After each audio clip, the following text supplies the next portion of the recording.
Hello student, this is Aishwarya Sharma. हम पढ़ रहे हैं विषय गणित। विषय गणित में हम पढ़ेंगे आंकड़ों का प्रबंधन। प्रबंधन क्या होता है? मैनेजमेंट। ओके, उसमें हम अभ्यास प्रश्न करेंगे 9.3। तो आंकड़ों के बारे में हम पहले भी बहुत सारी इन्फॉर्मेशन आपको दे चुके हैं। आज हम करेंगे एक्सरसाइज 9.3। तो आइए देखते हैं। उसमें हम करेंगे दंड आलेख। दंड आलेख क्या होता है? देखो, आंकड़ों को चित्रालेखों द्वारा निरूपित करने में न केवल समय अधिक लगता है। चित्रालेखों द्वारा निरूपित करे थे ना हमने आंकड़े, ना तो उनमें केवल समय, जैसे हमने बहुत सारे चित्र बनाए थे, बॉक्स बनाया था, ये बनाया था, बल्कि कभी कभी यह कठिन भी होता है। आइए आंकड़ों को निरूपित करने की कोई अन्य चित्रीय विधि देखें। चित्रीय विधि मतलब पिक्चर मेथड। एक समान चौड़ाई के क्षैतिज या ऊर्ध्वाधर दंड खींचे जा सकते हैं। क्षैतिज या ऊर्ध्वाधर का मतलब क्या होता है? हॉरिजॉन्टल और वर्टिकल। अब ये कह रहे हैं कि जिनके बीच में समान दूरी हो। बस इसमें मेन बात आपको ये ध्यान रखनी है कि दूरी इनकी क्या हो? समान हो। इस प्रकार खींचे गए प्रत्येक दंड की लंबाई दी गई संख्या को निरूपित करती है। अब देखो, जैसे ये है, यहाँ एक लंबाई है ना, तो ये संख्या को निरूपित करती है। जैसे यहाँ 50 है, तो इसका मतलब क्या है? ये 50 तक का दंड खींचा है, तो 50 को निरूपित कर रही है। तो अब हम यहाँ कह रहे हैं कि इस प्रकार खींचे गए प्रत्येक दंड की लंबाई दी गई संख्या की मान को निरूपित करती है। आंकड़ों को प्रस्तुत करने का यह चित्रीय निरूपण एक दंड आरेख या दंड आलेख कहलाता है। क्या कहलाता है? या तो दंड आरेख या फिर दंड आलेख। ओके, अब देखो, इसको हम और अच्छे से एक्सप्लेन करते हैं। दंडालेख की व्याख्या यानी कि दंडालेख का एक्सप्लेनेशन। अब देखो, आइए किसी विशेष दिन यातायात पुलिस द्वारा दिल्ली के एक भीड़ वाले व्यस्त चौराहे में होकर जाने वाले वाहनों के बारे में किए गए अध्ययन के उदाहरण पर विचार करें। ठीक है, प्रातः 6 बजे से दोपहर 12 बजे तक प्रत्येक घंटे में उस चौराहे से होकर जाने वाले वाहनों की संख्या को अगर दंड आलेख से निरूपित करते हैं तो एक्स अक्ष और वाई अक्ष पर पैमाना लेते हुए दंड आलेख दर्शा सकते हैं। ये कह रहे हैं 6 बजे से लेकर 12 बजे तक जो भी वहाँ हुआ, सुबह 6 बजे से दोपहर 12 बजे तक, तो उसके बारे में हम जानकारी यहाँ देखेंगे। एक इकाई को सांकेतिक रूप से एक खाने में निरूपित किया गया है। एक इकाई मतलब पैमाना है। एक इकाई मात्रक लंबाई 100 वाहन और एक इकाई की लंबाई मतलब 100 वाहन। तो हम कह सकते हैं कि एक इकाई का मतलब यहाँ पर 100 वाहन के बराबर है। अब देखो, इसमें क्या है? अब यहाँ हम देखेंगे कि 6 से 7 के बीच का ही हो गया, 7 से 8, 8 से 9, 9 से 10, 10 से 11 और 11 से 12। तो 6 से 7 के बीच में क्या हुआ? ये आ रहा है 100 और 200 के बीच में। अब 7 से 8 जो आ रहा है, ये आ रहा है हमारा 1200 पर। और 8 से 9 कहाँ पर आ रहा है? 8 से 9 आ रहा है हमारा 1000 पर। अब यहाँ देखो, ये कितने पे आ रहा है? ये आ रहा है 900 पर। अब 10 से 11 कहाँ पर आ रहा है? 10 से 11 हमारा आ रहा है 600 पर। और 11 से 12 हमारा कहाँ आ रहा है? 11 से 12 हमारा आ रहा है 400 पर। ठीक है, तो आइए इसको एक्सप्लेन करते हैं। यहाँ पर हमने लिया है एक्स अक्ष और यहाँ हमने लिया है वाई अक्ष। तो एक्स अक्ष पर हमने लिया है समय अंतराल। क्या लिया है? एक्स पर समय अंतराल। और वाई पर क्या लिया? वाहनों की संख्या। देखो कैसे हम देख सकते हैं कि अधिकतम यातायात सबसे लंबे दंड अर्थात 1200 वाहनों से निरूपित है। देखो, यहाँ सबसे ज़्यादा यातायात कहाँ हो रहा है? 7 से 8 के बीच में। तो क्योंकि ऑलमोस्ट ऑफिस स्कूल टाइम सबसे ज़्यादा यही होता है, तो 1200 वाहनों से निरूपित है। यह प्रातः 7 से 8 बजे के अंतराल में है। इससे ठीक छोटा दंड 8 से 9 बजे के बीच में है। देखो, इससे ठीक छोटा जो है वो 8 से 9 बजे के बीच में है ना। अब यहाँ देखो, इसी प्रकार न्यूनतम यातायात दर्शाने वाला सबसे छोटा दंड अर्थात 100 वाहनों से प्रातः 6 से 7 बजे के अंतराल पे है। देखो, सबसे छोटा क्या है? क्या ये सबसे छोटा है? नहीं, 6 से 7 क्या है? सबसे छोटा है। 6 से 7 के अंतराल पे है, जो कि 100 वाहनों को दर्शा रहा है। इस छोटे दंड से ठीक अगला दंड 11 से 12 बजे के बीच के समय का है। दो अति व्यस्त यानी कि 8 से 10 बजे में कुल यातायात स्कूल, कार्यालय, व्यापारिक संस्थानों के लिए 1000 + 900। कैसे? देखो, ये दो अति व्यस्त है ना, 8 से 10 का यहाँ पे क्या है? 1000 ये है और ये कितना है? ये है 900। तो 1000 और 900 यानी कि 1900। 1900। तो 1900 वाहन है जो दो लंबे दंडों द्वारा प्रदर्शित होते हैं। अब हम इसका देखते हैं उदाहरण नंबर 9।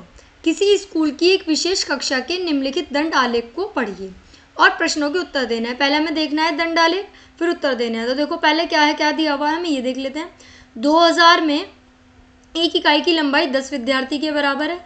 यहाँ x अक्ष पर वर्ष दे रखे हैं और y अक्ष पर हमें विद्यार्थियों की क्या दे रखी है, संख्या हमें दे रखी है। तो अब देखो यहाँ कह रहे हैं कि सन 2000 में 3000 विद्यार्थी थे। 2001 में कितने थे, पहले हम इसे चेक कर लेते हैं। ये 3000 पे, ये देखो ये 40 पे आ रहा है।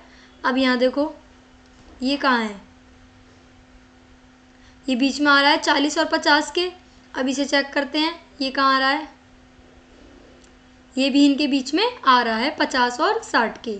तो ये हो गया 55 के आसपास। ये कितना हुआ, ये हुआ 45, ये कितना हुआ, ये 40 हुआ और ये हुआ 30। ठीक है, अब देखते हैं पूछा क्या है। अब कह रहे हैं कि इस आलेख का पैमाना क्या है।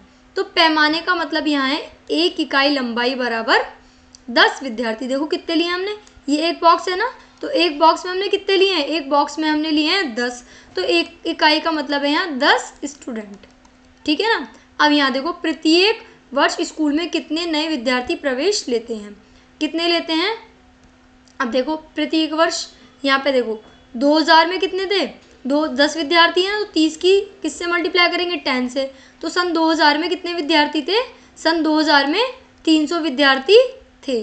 ठीक है, और 2001 में कितने हो गए, 2001 में हो गए 40 गुणा 10, तो कितने हो गए 400। तो 2001 से 2002 के बदले में कितने विद्यार्थियों ने प्रवेश करा, 100 विद्यार्थियों ने। कितने विद्यार्थियों ने, 100 में। ऐसी 2002 से में कितने विद्यार्थियों ने प्रवेश करा, इतने विद्यार्थियों ने। ओके, तो कितने हुए, 2001 से 2 में हमने देख ली 100। अब देखो 2001 से 2002 के बीच में थे, देखो यहाँ कितने थे, 40 गुणा 10। कितने थे 40 गुणा 10, 400 थे ना। और यहाँ कितने हैं, 45 गुणा 10, तो यह है 450। तो कितने आए, यहाँ से यहाँ के बीच में 50 विद्यार्थी। कितने विद्यार्थियों ने प्रवेश लिया, 50। अब 2002 से 2003 के बीच में देखो, तो 2002 में देखो, 2002 में 45 गुणा 10 यानी कि 450 विद्यार्थी थे। अब 2003 में देखो, 2003 में थे 55, तो 55 गुणा 10 यानी कि 550। तो कितने नए विद्यार्थियों ने प्रवेश लिया, 100। तो एक जगह लिया 100 ने, एक जगह लिया 50 ने। ठीक है, तो अब ये पूछ रहे हैं क्या वर्ष 2003 में विद्यार्थियों की, तो क्या वर्ष 2003 में विद्यार्थियों की संख्या वर्ष 2000 के विद्यार्थियों की संख्या की दुगनी है। तो 2003 में देखो कितने विद्यार्थी हैं, 2003 में हैं 550 विद्यार्थी। ठीक है ना। और सन 2000 में कितने हैं, 2000 में हैं 300 विद्यार्थी। तो अब देखो दुगनी अगर ये होती, तो दुगनी तो तब होती जब 300 गुणा 2 यानी कि यहाँ होते 600 विद्यार्थी। तो दुगनी नहीं है, यहाँ पर कह सकते हैं कि काफ़ी हद तक ये बढ़ी हुई है और सबसे ज़्यादा डिफरेंस इन्हीं में आ रहा है। तो पैमाना एक क्या हो गया, एक इकाई लंबाई 10 विद्यार्थी, और बी और सी मैंने आपको करके बता दिए हैं, एक बार आप स्वयं भी इसे कीजिएगा। अब देखो नीचे दिए गए दंड आलेख वर्ष 2000, 1998 और 2002 में सरकार द्वारा खरीदे गए गेहूं की मात्रा दर्शाते हैं। अब देखो यहाँ एक इकाई लंबाई जो है 5000 टन के बराबर है। एक्स पर हमें क्या दे रखा है, एक्स पर हमें दे रखा है जो है वर्ष, और वाई एक्सिस पर हमें दे रखा है गेहूं। तो अगर हम इनका ग्राफ चेक करें तो ये है हमारा 15 के बराबर ऑलमोस्ट, ये हमारा है 25 के बराबर। अगर इसे मैं चेक करूं तो ये कितने हैं दोनों, ये भी 20 है और ये भी 20 है। और अगर मैं इसे चेक करूं तो ये हमारा है 30। ठीक है, तो अब देखो इस दंड आलेख को पढ़िए और अपने प्रेक्षणों को लिखिए। किस वर्ष में गेहूं का अधिकतम उत्पादन हुआ। तो देखो किस वर्ष में हुआ, 1998 में 15, 1999 में 25, 2000 में 20, 2001 में 20 और 2002 में कितना हुआ, 2002 में हुआ 30। तो हमसे क्या पूछा था, किस वर्ष अधिकतम हुआ। तो हम कहेंगे 2002 में क्या हुआ, अधिकतम हुआ। ठीक है ना, 30 था तो 30 × 5 कर देंगे ना। तो अब यहाँ देखो, यहाँ क्या कह रहे हैं, किस वर्ष में गेहूं का न्यूनतम उत्पादन हुआ। तो देखो न्यूनतम उत्पादन कब हुआ, न्यूनतम उत्पादन हुआ 1998 में। तो 1998 में गेहूं का उत्पादन न्यूनतम हुआ। अगर ये कहते हैं कि किस वर्ष में गेहूं के उत्पादन में कोई भी बढ़ोतरी नहीं हुई या उत्पादन समान रहा, तो कौन से 2 वर्ष हैं जिनमें उत्पादन क्या रहा, समान रहा, तो कौन से 2 वर्ष हैं वो हैं 2000 और 2001। और अगर ये कहेंगे किस वर्ष अधिक बढ़ोतरी हुई, तो हम कह सकते हैं 2001 से जब हम 2002 पर जाएंगे तो सबसे अधिक मात्रा में बढ़ोतरी हुई। अब यहाँ देखिए, इस दंड आलेख को देखिए और एक रेडीमेड कपड़ों की दुकान में सोमवार से शनिवार तक हुई कमीजों की बिक्री को दर्शाता है। तो एक इकाई लंबाई क्या होगी, 5 कमीजों के बराबर है।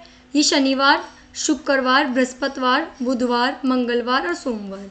तो ये वाई एक्सिस पर हमें दिन दिए हैं और एक्स एक्सिस यानी कि एक्स अक्ष पर हमें दिए हैं बेची गई कमीजों की संख्या।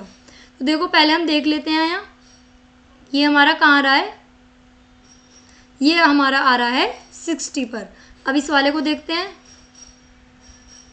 ये आ रहा है 50 पर। अब इसे चेक करते हैं, ये आ रहा है 35 पर। अब इसे देखोगे आप तो ये हमारा 20 पर। ये कहाँ है, ये तो 15 है, साफ पता चल रहा है। और इसको देखेंगे तो ये हमारा है 10 पर। ठीक है, तो अब देखो, अब निम्नलिखित प्रश्नों के उत्तर दीजिए। उपरोक्त दंड आलेख में क्या सूचना दर्शाई गई है। दंड आलेख में एक रेडीमेड कपड़ों की दुकान में सोमवार से शनिवार तक हुई कमीजों की बिक्री को दर्शाया गया है।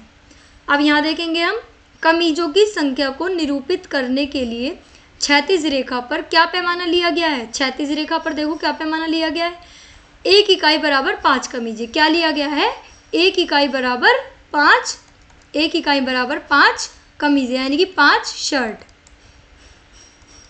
अब यहाँ देखो, कमीजों की संख्या को निरूपित करने के लिए तो देख लिया हमने, किस दिन, ये ए पार्ट हो गया, बी पार्ट हो गया, सी पार्ट देखते हैं। किस दिन अधिकतम कमीजें बेची गई और कितनी संख्या में कमीजें बेची गई लिखें। तो देखो किस दिन अधिकतम बेची गई, देखो यहाँ सोमवार को तो 15 बेकी हैं, मंगल को 10 बेकी हैं, बुध को 20 बेकी हैं, बृहस्पति को 35 बेकी हैं, शुक्र को 50 बेकी हैं, शनिवार को 60। तो शनिवार को सबसे अधिक कमीजें बेची गई हैं। आप लोगों को पता भी है, ऑलमोस्ट लोग सैटरडे में शॉपिंग करते हैं, संडे में क्योंकि ऑफ होता है। तो सैटरडे में सबसे ज़्यादा कमीजें बिकी, कितनी बिकी, 60। तो हम लिखेंगे शनिवार को अधिकतम 60 कमीजें बेची गई। हो गया सी पार्ट भी। डी पार्ट देखते हैं, किस दिन न्यूनतम संख्या में कमीजें बेची गई। देखो सबसे कम कमीजें कहाँ बेची गई, देखो यहाँ सबसे कम क्या है, 60, 50, 35, 20, 15, 10, 10। तो मंगलवार को, कब, मंगलवार को न्यूनतम कमीजें बेची गई जो कि 10 हैं। कितनी है, 10। अब यहाँ देखो कि अब क्या पूछा है, बृहस्पतिवार को कितनी कमीजें बेची गई। बृहस्पतिवार को देखो कितनी कमीजें बेची गई हैं, बृहस्पतिवार को बेची गई हैं 35 कमीजें। कितनी कमीजें, 35 कमीजें। अब ये पूछते शुक्रवार को कितने कमीजें बेची गई, तो हम कहते हैं 50, बृहस्पति को 35, बुध को 20, मंगल को 10 और सोमवार को 15 और शनिवार को 60, जो कि सबसे ज़्यादा है। तो हमारे इसके सारे के सारे पार्ट हो गए हैं। हम चलते हैं नेक्स्ट क्वेश्चन की तरफ। देखो इस दंड आलेख को देखिए, जो अजीज द्वारा अर्धवार्षिक परीक्षा में विभिन्न विषयों में प्राप्त किए गए अंकों को प्रदर्शित करता है और प्रश्नों के उत्तर देने हैं। तो पहले हम दंड आलेख देखते हैं। देखो एक्स पर हमें दिया गया है विषय और वाई अक्ष पर हमें दिए गए हैं अंक। तो हिंदी में उसे कितने अंक मिले, हिंदी में उसे मिले 80 अंक। अब यहाँ देखो अंग्रेजी में कितने मिले चेक करो, अंग्रेजी में उसे मिले 60। अब गणित में कितने मिले, गणित यानी कि मैथ्स, चेक करो यहाँ मैथ्स में उसे मिले 70, ठीक है ना। अब विज्ञान में चेक करो, विज्ञान में उसे कितने मिले 50। अब सामाजिक विज्ञान में चेक करेंगे हम, आइए देखते हैं। तो ऑलमोस्ट 40 कह सकते हैं हम सामाजिक विज्ञान में, है ना। तो हमने 1 इकाई लंबाई लिए 10 अंक के बराबर। तो देखो पहला क्वेश्चन हमसे क्या पूछा है, ये दंड आलेख क्या सूचना प्रदर्शित करता है। क्या सूचना प्रदर्शित कर रहा है, ये प्रदर्शित कर रहा है दंड आलेख अजीज द्वारा अर्धवार्षिक यानी हाफ ईयरली एग्जाम में विभिन्न विषयों में प्राप्त किए गए अंकों को प्रदर्शित करता है कि अजीज ने हिंदी में कितने प्राप्त करे, अंग्रेजी में कितने प्राप्त करे, ऐसे ही गणित में, विज्ञान में और सामाजिक विज्ञान में कितने प्राप्त करे। किस विषय में अजीज ने अधिकतम अंक प्राप्त करे, देखो किस में अधिकतम अंक प्राप्त करें, आपको दिख रहा होगा यहाँ, हिंदी में 80 करें, अंग्रेजी में 60, गणित में 70, विज्ञान में 50, सामाजिक विज्ञान में 40। तो सबसे ज़्यादा प्राप्त करे उसने हिंदी में, किस में प्राप्त करे, हिंदी में। और कितने हैं हिंदी में? हिंदी में, ठीक है, ये रही। और कितने हैं? 80। अब देखो किस विषय में उसने न्यूनतम अंक प्राप्त करे। न्यूनतम अंक देखो किस में करें, उसने न्यूनतम अंक करे सामाजिक विज्ञान में। किस में करें? SSTV जिसे आप कहते हो सामाजिक विज्ञान, सोशल स्टडीज़। अभी कह रहे हैं कि विषयों के नाम लिखिए और उनमें से प्रत्येक में प्राप्त किए गए अंक भी लिखिए। तो देखो सबसे पहला विषय क्या है? हिंदी। हिंदी में 80। अब क्या है? अंग्रेजी। तो अंग्रेजी में 60। अब देखो फिर क्या है? गणित। गणित में 70, तो गणित के आगे लिख देंगे 70। फिर यहाँ देखो विज्ञान। विज्ञान में कितने करें हैं? 50। फिर ये देखो सामाजिक विज्ञान। सामाजिक विज्ञान में करे हैं 40। तो अगर हम सोचें, ये हमसे ये भी पूछ सकते थे कि अजीज़ को कुल कितने प्रतिशत अंक प्राप्त हुए, तो हम क्या करेंगे? देखो इन सबको जो अंक मिले होंगे हम मान के चलते हैं कि 100 में से मिले होंगे। तो कितने हो गए? 100, 100, 100 और 100। तो कितने हो गए परसेंटेज? 1, 2, 3, 4, 5 सब्जेक्ट हो गए। तो 500 में से उसे अंक मिले। और कितने अंक मिले? देखो काउंट करो, यहाँ 0। अब यहाँ देखो 8 और 6 14, 14 और 7 कितने होते हैं? 21, 21 और 5 कितने होते हैं? 21 और 5 26 और 4 30, तो 30। तो अब यहाँ देखो उसे अंक मिले 300, 300 मिले ना। अब हम परसेंटेज निकालने के लिए मल्टीप्लाई करते हैं 100 से। तो देखो 2 0 से 2 0 गई, ठीक है। 5 1 = 5, 5 2 = 10, 20 की 3 से मल्टीप्लाई करेंगे 60। तो अजीज़ ने कुल मिला के 60% अंक प्राप्त करें। तो आज हमने क्या सीखा? आज हमने सीखा दंड आलेख को कैसे प्रदर्शित करते हैं। दंड आलेख से हम कैसे इजी से इजी माध्यम शो कर सकते हैं, है ना। तो देखो हमने क्या क्या देखा था। हमने एक क्वेश्चन क्या देखा था? अजीज़ का क्वेश्चन देखा था, उसको विषयों में अंक मिले थे। एक क्वेश्चन हमने देखा दंड आलेख में कमीजें कितनी बेची गई शनिवार से लेकर सोमवार तक। एक क्वेश्चन में हमने देखा था कि गेहूं की बिक्री देखी थी हमने कि गेहूं की कितनी उत्पादन हुआ कितना नहीं। फिर स्कूल की एक कक्षा में हमने देखा था कि आलेख बनाया गया है, उसमें कितने विद्यार्थियों ने प्रवेश लिया था। फिर ऐसे ही हमने इन सब क्वेश्चंस के दिल्ली का एक वो देखा था कि कब ट्रैफिक कम है कब ट्रैफिक ज़्यादा है, ठीक है। तो ऐसे ही हमने कुछ आज इंटरेस्टिंग पढ़ा। तो अब हम जो है मिलेंगे, तब तक के लिए थैंक यू। अब हम आपसे मिलते हैं नेक्स्ट क्लास में।